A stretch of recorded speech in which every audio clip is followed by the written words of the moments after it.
Mega family Allu కుటుంబం మధ్య వివాదం రోజు రోజుకి ముదురుతుంది.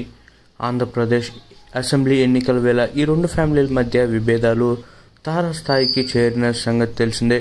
పిఠాపురం నుంచి ఎమ్మెల్యేగా పోటీ చేసిన జనసేనాని పవన్ కళ్యాణ్కి మద్దతు తెలుపుతూ రామ్ చరణ్ అక్కడికి వెళ్లారు.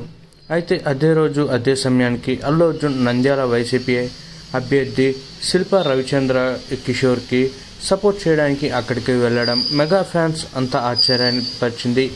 తన ఫ్రెండ్ చూసుకుంటున్నట్లయితే తన ఫ్రెండ్ అయిన రవిచంద్రకి మద్దతు ఇవ్వడానికి వచ్చానంటూ బన్నీ పైకి చూసుకుంటున్నట్లయితే చెప్పిన పవన్ కళ్యాణ్ కోసం పిఠాపురం ఎందుకు వెళ్ళలేదని మెగా ఫ్యాన్స్ గట్టిగానే సోషల్ మీడియాలో ఫైర్ అయ్యారు.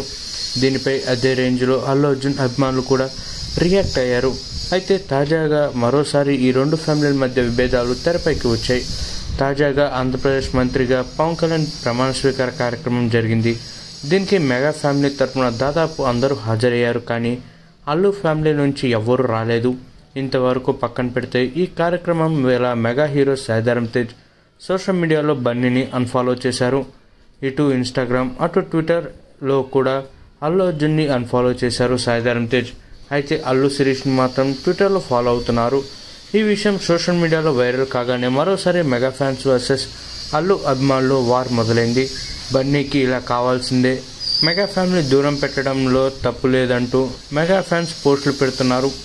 మరోవైపు సాయిధరమ్ తేజ్ అన్ఫాలో అయినంత మాత్రాన మా బన్నీకి ఫరాక్ ఏం పడదంటూ అల్లు అర్జున్ అభిమానులు రియాక్ట్ అవుతున్నారు. మొత్తానికి సాయిధరమ్ తేజ్ అన్ఫాలో మరోసారి రెండు కుటుంబాల మధ్య విభేదాలు ఉన్నాయనే వార్తలు బలాన్ని ఇచ్చింది. పుష్ప 2 రిలీజ్ కోసం బన్నీ ఫ్యాన్స్ ఆతృతగా ఎదురుచూస్తుంటే ఈ సినిమాను కూడా బ్యాన్ చేస్తామంటూ మెగా అభిమానులు వార్నింగ్ ఇస్తున్నారు. మెగా ఫ్యాన్స్ ఎవరు చూసుకుంటున్నట్లయితే బన్నీకి సపోర్ట్ చేయరంటూ కామెంట్లు పెడుతున్నారు.